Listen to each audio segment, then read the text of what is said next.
Here's Pritchard. He loves these. Puts it up half court of the buzzer. Something weird is happening in the NBA. So it's December of 2023, and the owner of the NBA team, the Dallas Mavericks, is looking to sell off the team. And he already has a buyer lined up, the casino billionaire Miriam Adelson. Okay, so what's the price? In 2023, the Mavericks made around $430 million in revenue, and that's the fifth highest in the entire league. But here's the problem. Only 19% of that, or $83 million, is actual profit. But because they also have to pay interest for the $135 million in debt they have, the actual profit is gonna be even less. Performance-wise, the Mavericks have only won the NBA championship once. Respectable, but nothing magnificent compared to the Golden State Warriors or the Los Angeles Lakers. So all things considered, if we use the standard valuation method, which is around 3 times the annual revenue, the value of the Mavericks should be about $1.3 billion. But here's when things start to get a bit crazy. When the deal finally went through, Miriam Adelson bought just 73% of the Dallas Mavericks for $3.5 billion, making the team worth more than $4.8 billion. In an unexpected move, Dallas Mavericks owner Mark Cuban has agreed to sell the majority of his stake in the team. For somewhere around $3.5 billion. Mark Cuban may be selling the Dallas Mavericks to casino mogul Sheldon Adelson's widow, Miriam. Probably one of the more shocking NBA transactions of the last few years. This means that based on current profits, it would take over 42 years for this investment to break even. And this is not just the Mavericks. Historically, every time an NBA team gets sold, there's a substantial disparity between the price a team gets sold to the new owners and the actual income. But why are they doing this? This seems like rich people just throwing away money, but somehow every time they manage to come out way richer than they were. Michael Jordan is reportedly finalizing a sale of the Charlotte Hornets for about $3 billion. So this raises the question, how does the NBA keep getting richer without really making money? And can they keep doing this? So to make out what's really going on here, we need to get an idea of how the teams in the National Basketball League get their value.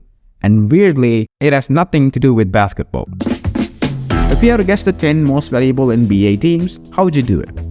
The Los Angeles Lakers is one of the most famous basketball teams in the world, and they have won the NBA championship 6 times since 2000, and the Golden State Warriors 4 times. Yep, here they are. But what about the San Antonio Spurs, who has also won 4 times, and Miami Heat, who has won 3 times? Nope, not on the list. As a matter of fact, half of the teams here have 0 championship wins since 2000. And worst of all, the Los Angeles Clippers have never won, like ever. So clearly, winning the games have barely anything to do with the valuations. But then, what does? So according to Forbes, there are 4 main components the NBA valuations are based on. But there's a problem. Out of these 4, 3 are extremely unpredictable and sometimes make no sense.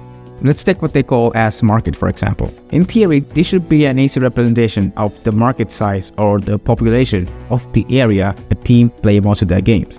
In the case of the Dallas Mavericks, they have access to a market with 7.9 million people, and that adds about $1.5 billion to the team's value. But then, if you look at the Golden State Warriors, who has only access to around 4.9 million people, according to Forbes, that's actually worth over $3 billion. Like, it's weird how that works. But luckily for us, what they call as sports is actually a pretty useful metric. At New York's Madison Square Garden, a City College quintet, nation's 5 fast and fancy wealthy. When the NBA first aired their games nationally, there were around 53 million television sets in the US.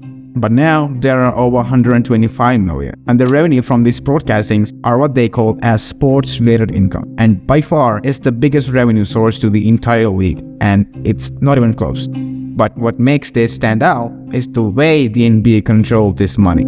So every few years or so, the NBA enter into something called an exclusive broadcasting contract with television companies who agree to pay a fixed payment annually. And this is really good for both parties because the NBA can guarantee a steady annual income and TV companies get a steady stream of games to air. However, This is particularly really good for the individual teams because the NBA share this revenue equally among them regardless their performance or market size. It's called the revenue sharing system, and this gives a big chance to the teams that don't necessarily perform well in court to still make a lot of money. But that's not the only advantage.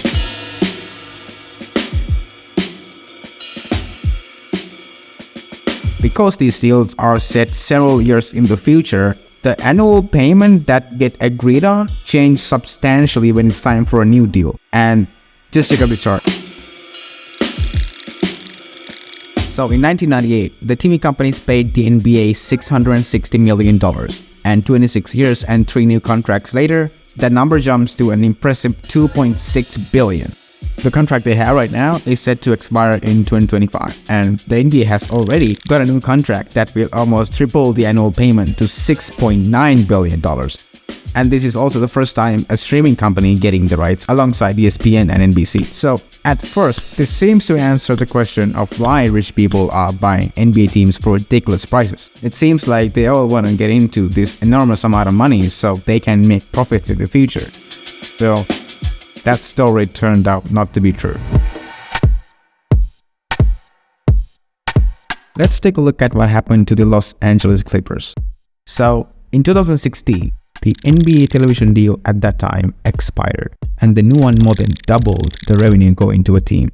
So, technically, this should increase the Clippers' value. But that's not what happened. The value remained basically the same. But this is not without reason. And to see that, we need to pay a closer look at the teams that got sold as a collective. And this is when we get to realize that what actually drives the value of the NBA is really not money, but the illusion of money. And it's really bizarre. So these are the 10 most recent teams that got sold. And here's when they got sold. And there is a pattern here. Every time a team gets bought for more than the previous valuation, it not only drove up the price of that team, but also all the teams in the entire NBA.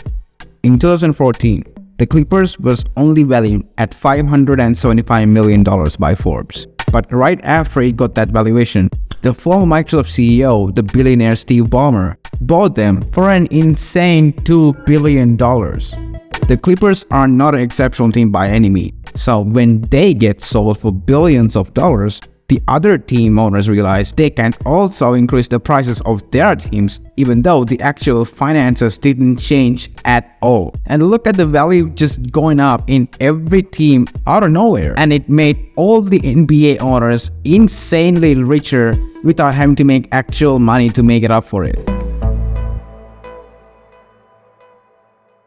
And this is not a single case either. This artificial boost happens every time a team gets sold. And it's kind of crazy to see the profit numbers that the old owners get from them.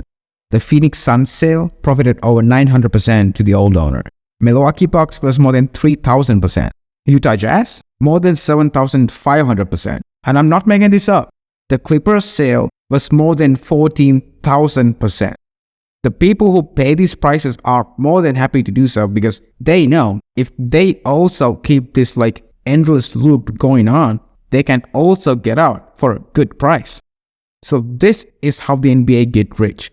But can they keep this loop really going on? Because there's an obvious problem with this scheme. See, so far this model worked because more and more money went into buying teams. And if you had noticed, there are no companies or institutions buying them. Only one or maybe two rich guys. This is because in America, only individual investors are allowed in sports leagues. This is not like a law or anything, it's just that almost every sports league had kept this rule because there's a massive social aspect to sports and it would make them look bad if they give teams to companies, and it didn't really bother them either because there were more than enough rich people that would throw their money to own an NBA team. But now, things are changing. The average price of an NBA team have skyrocketed in the past few decades, and now the most valuable team is literally $7 billion.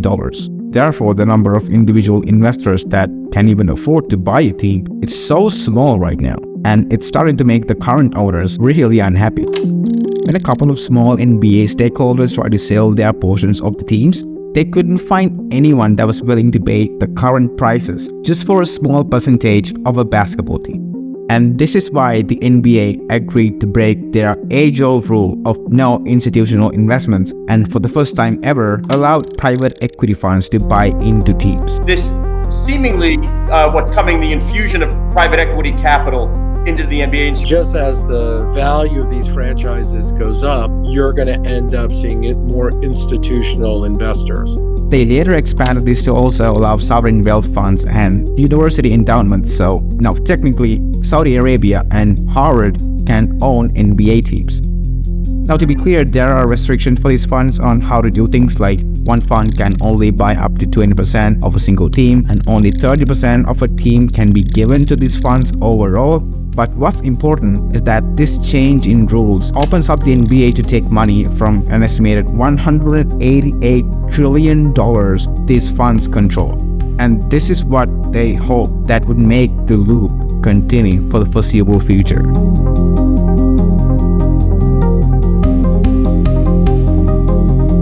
Alright, that's it for this video. It's a bit different than what I usually do. I've never done a sports video before, so I hope you like it. If these kind of like numbers, like charts, videos like you think, please subscribe to the channel. It really helps out. All the sources and stuff I use for this video are all in the description, so check them out. Alright, that's about it. See ya.